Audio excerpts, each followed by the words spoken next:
दोस्तों, टीवी पर भगवान श्री कृष्ण बनकर करोड़ों दिल पर राज करने वाला वो शख्स जिसकी आवाज में गीता के श्लोक सुनकर लोग झूम उठते थे, आज अपनी ही जिंदगी के महाभारत में फंसा हुआ है। बेटियां कहती हैं, पापा कहने में घिन आती है, आईएएस पत्नी पर आरोपों की बौछार है और जवाब में पोल खोलने वाली बातें। क्या ये सिर्फ एक तलाक की कहानी है या कुछ ज़्यादा गहरा? चलो आज इस रियल लाइफ ड्रामा को खोल कर देखते हैं, जहां प्यार, धोखा और कानूनी जंग सब कुछ मिला हुआ है। जो भी मेरे दोस्त चैनल पर नए हैं, प्लीज़ वीडियो को लाइक करें, चैनल को सब्सक्राइब जरूर कर लें। दोस्तों, आज हम बात करने वाले हैं एक ऐसे शख्स की जो घर घर में भगवान श्री कृष्ण के नाम से जाना जाता है। हाँ, मैं बात कर रहा हूँ नीतीश भारद्वाज।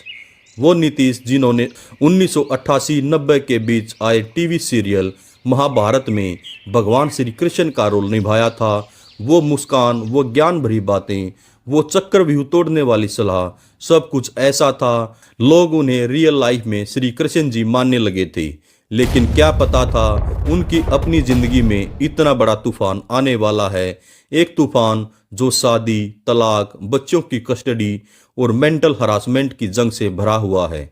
नीतीश भारद्वाज का जन्म 2 जून 1963 को मुंबई में हुआ था। उनके पापा एक वकील थे और मां संस्कृत की टीचर।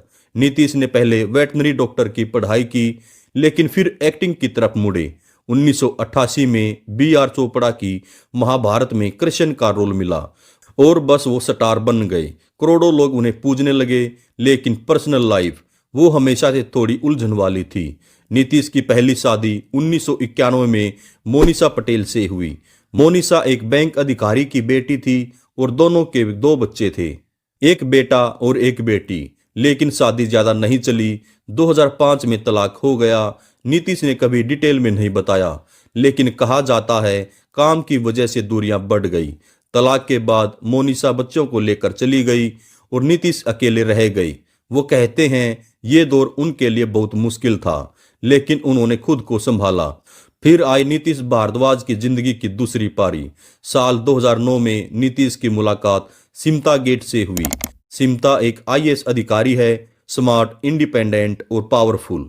वो मध्य प्रदेश कैडर की ऑफिसर हैं और फिलहाल एमपी ह्यूमन राइट कमीशन में एडिशनल चीफ सेक्रेटरी की पोस्ट पर हैं। कैसे मिले दोनों, ये एक रोमांटिक स्टोरी जैसी लगती है। नीतीश एक इवेंट में थे, सिमता वहां आई, बात हुई और बस प्यार हो गया। 2 मुलाकातों में ही शादी का फैसला।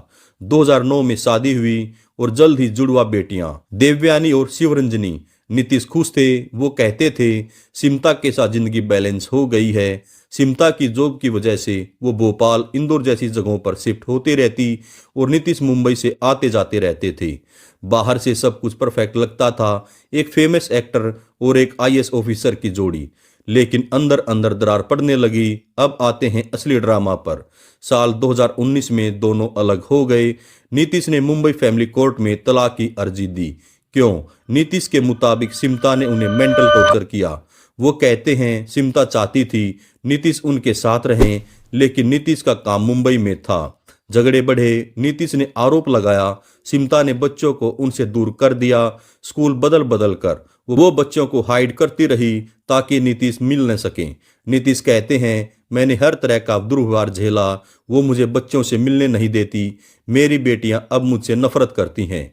इमेजिन करो, एक पापा जो अपनी बेटियों से मिलना चाहता था लेकिन नहीं मिल पाता। नीतीश ने यह भी कहा सिमता ने उन्हें सिर्फ बच्चा पैदा करने के लिए यूज किया और अब उन्हें साइडलाइन कर दिया।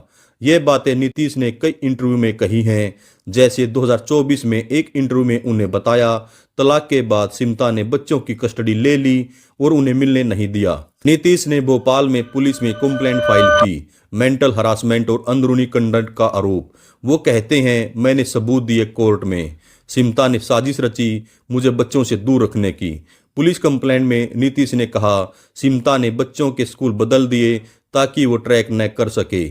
इससे उनकी मेंटल हेल्थ पर बुरा असर पड़ा। डॉक्टर्स ने उन्हें डिप्रेशन की दवाई दी। लेकिन दोस्तों, इस स्टोरी का दूसरा साइड भी है। सिमता गेट भी चुप नहीं बैठी। उन्होंने 2024 में पहली बार पब्लिक स्टेटमेंट दिया। सिमता कहती हैं नीतीश के सारे आरोप झूठे हैं, वो विक्टिम कार्ड खेल रहे हैं ताकि लोगों की सिंपैथी मिले। सिमता का कहना है, नीतीश ने कभी बच्चों की स्कूल फीस नहीं दी, पालन पोषण में कोई मदद नहीं की। वो चाहते थे मैं घर में रहूं, आईएएस की जॉब छोड़ दूं, घर संभालूं। जब मैंने मना किया तो उन्होंने घर के सारे खर्च मुझ पर डाल दिए। पैसे मांगते थे, हिसाब मांगते थे। सिमता ने यह भी बताया कि तलाक के लिए नीतीश ने ही पहल की और सहमति के बदले पैसे मांगे, जो उन्होंने ठुकरा दिए। बच्चों से मिलने के बारे में सिमता कहती हैं, 2024 में नीतीश बेटियों से मिले थे, पुलिस और फैमिली की मौजूदगी में। बेटियां इमोशनल हो गई, लेकिन नीतीश झूठ बोल रहे हैं, मिलने नहीं दिया जाता। अब 2026 में यह विवाद फिर सुर्खियों में आया है।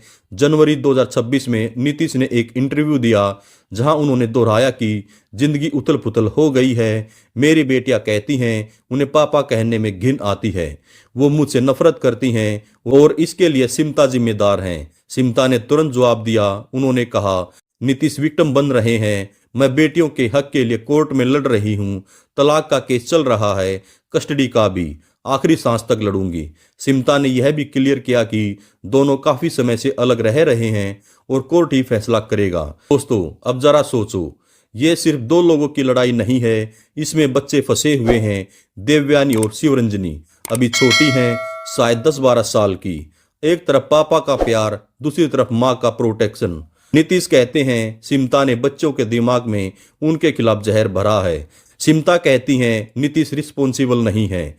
पब्लिक रिएक्शन, सोशल मीडिया पर तूफान आया है। एक्स पर लोग नीतीश के सपोर्ट में बातें कर रहे हैं। ये केस अब कोर्ट में है। मुंबई फैमिली कोर्ट में तलाक और कस्टडी की सुनवाई चल रही है। नीतीश कहते हैं मैं लॉ पर भरोसा करता हूं, सबूत है मेरे पास। सिमता भी कोर्ट पर छोड़ रही है, लेकिन सवाल ये है, क्या ये सिर्फ एक तलाक है या सोसाइटी की बड़ी प्रॉब्लम?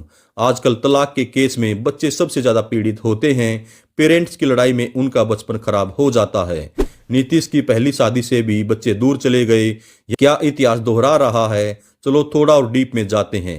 नीतीश की जिंदगी सिर्फ ये विवाद नहीं है, वो एक्टर होने के अलावा डायरेक्टर भी हैं। उन्होंने विष्णु पुराण में विष्णु का रोल किया, रामायण में भी काम किया, लेकिन महाभारत के बाद उनका करियर उतना हाई नहीं रहा। सिमता की पोस्टिंग बदलती रही, भोपाल, इंदौर। नीतीश मुंबई में, दूरियां बढ़ी। नीतीश ने एक इंटरव्यू में कहा, मैंने ट्राई किया बैलेंस करने का, लेकिन सिमता की जो प्रायोरिटी बन गई है। सिमता का साइड, वो मुझे कंट्रोल करना चाहते थे, जॉब छोड़ने को कहते थे। 2024 की कंप्लेंट के बाद मीडिया में हंगामा मचा। Free press journal, Hindustan time, Bollywood हंगामा, सब ने कवर किया। दोस्तों, ये कहानी सुनकर शायद तुम्हारा दिल दुखा हो, लेकिन याद रखो, जिंदगी में रिलेशनशिप आसान नहीं होते। प्यार में कम्युनिकेशन सबसे जरूरी है। अगर झगड़े हों तो बच्चों को बीच में मत लाओ, वो मासूम हैं। अगर तुम किसी ऐसी सिचुएशन में हो तो हेल्प लो, काउंसलिंग, फैमिली या लॉ से।